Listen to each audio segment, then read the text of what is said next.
This week, all about the PS5, what's being offered, when's it coming out, what's the date of release, can it be backwards compatible? Well, what's the news on that?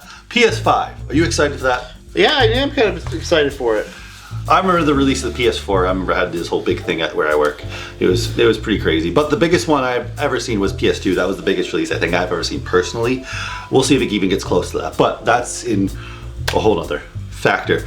But what the heck's going to be in this thing? I've seen some crazy technology they're already going to be offering, like the Ryzen 3rd generation. Yes. Going into this with Zen 7 nanometer technology, which is unbelievable. It's just coming to PCs as we talk about this at the moment. So this is like right off the line new tech going into a console for once. Yeah, and they're also bringing in SSDs. Yes, so, and not just your typical SSD.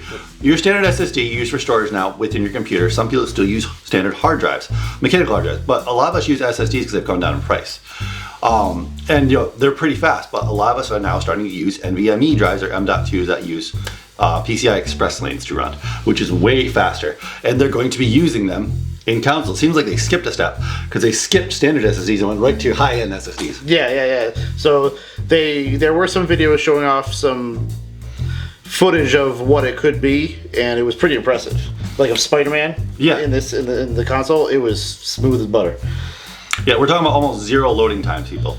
Pretty much, it's going to be instantaneous with that kind of SSD in your console. I mean, that's a brilliant thing, especially games like Skyrim. The newer, obviously, Elder Scrolls is going to be coming out. When it has to load like half the world or most of the world, well, that's not going to happen anymore. So they're also saying that they're developing a new Blu-ray disc that's 100 gigabytes, and the drive in the PlayStation will be a 4K Ultra Blu-ray player. Yes, one of the newer Blu-ray players. And it'll also support either the standard model or the Pro model. It's not confirmed yet. It's going to be supporting 8K video. But we have no confirmation of how that's even going to be because there's not a format that can actually support or hold an 8K video yet. I can't wait in the future where we have 8K 60 frames. Yeah, that's a while away. And along with that, we're also getting a haptic feedback controller, and we saw the first generation of these were on the Switch with the Joy-Cons, which had HD rumble, where it felt like you ever did like the tech demo thing, and you could feel the ice inside like the controller. It felt like something was really there. Like in the Switch, yeah. They're getting that technology into the new controllers for the PS5, the DualShock 5. Mm-hmm. So they're also talking about backwards compatibility with PlayStation 4. We're hoping that they'll be able to come up with a way to be able to do PS3 2-in-1 as well.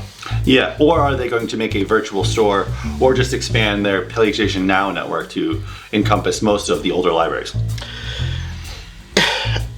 It's a good idea, but I don't want to buy my games again. That's very true. No, neither do I. But if you had put it on most of it on the PlayStation Now network, that's only $10 a month as we talk about this, which is awesome. Yeah, they really lowered the price. It's like 60. It's like you have your PlayStation Network account, and then you got your PS Now account. Yes, it's $100. For the year. For the entire year. They ain't bad. I mean, Switch hasn't beat, but they don't have offers much right now. Yeah, the Switch needs to really fix their online stuff. There's some cool things about it, but that's why it's $20. But yeah, connecting with friends is still kind of a pain on Nintendo. Nintendo hasn't gotten that idea yet of how easy it is to connect on other networks. It took a while for like Xbox and PlayStation to get that idea going. Hopefully Nintendo will eventually fix that. But PlayStation 5 is a whole nother, they are going to come into this next run of the console wars, and they're going to hit hard. So they're also talking ray tracing. Yes, with their new GPUs. Now AMD's been working on the background for a type of ray tracing. They haven't called it ray tracing directly yet. They haven't come out and said that. So we're going to see possibly some ray tracing on the PS5. PS5 is going to look good. It's going to look really good. Now, the one thing that we were worried about is what the console is going to look like. Yeah, oh my god. If you have seen that ugly design that's already circulating over the internet, and possibly it says, some people say it's confirmed, I really hope not. As far as we know, it's what the dev kit is. That's what we're hoping. It's just a dev kit. Just a dev kit. But they are going to have to do some serious airflow with this console. Yes, they will. I'm sure they might have their liquid cooled chambers and stuff like that in it, but they're still going to have to get that heat out. I kind of just, I hope they don't do liquid cool, because Well, those locked systems that you can't change out or change the water, people don't understand, like they get eventually just wear out or dry up, and then your system kind of dies. Yeah. It's Don't not want really, that. you really kind of want a passive cooled system within your console, because people ain't going to be able to know how to like take that apart and change the water. They're not going to be looking to do that. Nah, I wouldn't want to do that. There's a lot of people that are really scared of doing that kind of stuff. Yeah. So, Yeah, so it has to be passively cooled one way or another. Hopefully they contact people at Noctua, because they make the best, so. That's PS5 news. Now let's go on to something darker. Now this week in our dark tech tales from the tech, as you would, we're gonna get into some technology that's been used in ghost hunting. Whether you believe it or not believe it, or think it's just a bunch of hokiness, well, we'll let the community decide. So there's a thing called a Frank's box. If you remember when this was invented back in 2002, Frank has since left us, or else you would still be probably making them today. He made a total of 180 Frank's boxes, also known as ITC devices, which evolved into the name Spirit Box. They still are being referred to as ITC boxes. So what they do for the most part is they take the radio band, your FM band, your AM band, and they scan them up and down really fast. And what that does is it allows for the spirit to interact within the device and stop it at certain intervals to catch certain words within a certain station.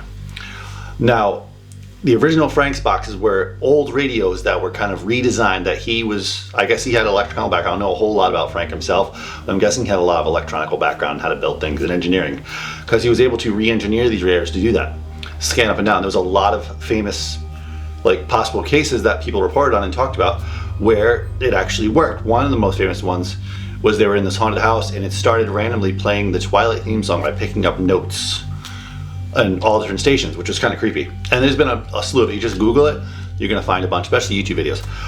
But we have someone here on the channel that's gonna be talking about, she has a current Spirit Box with some of the newer technology. She's gonna talk about her experiences and the model she has of Spirit Box or ITC device. Hi, my name is Amy, and I actually have been doing some paranormal investigation. I actually use a PSB7, which is an ITC research device box.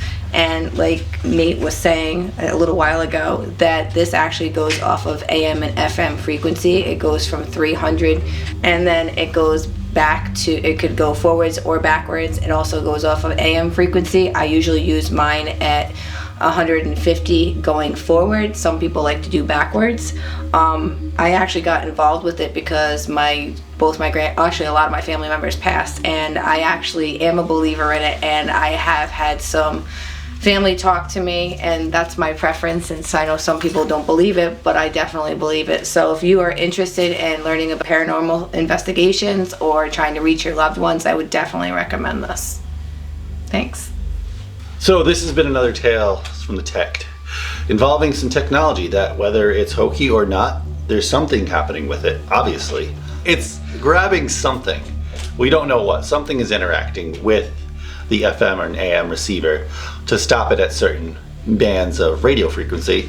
Whether it's just interference from someone's microwave or a distant satellite, who knows? But maybe if you're curious, go check it out yourself. You may find something that you weren't looking for. Till next one.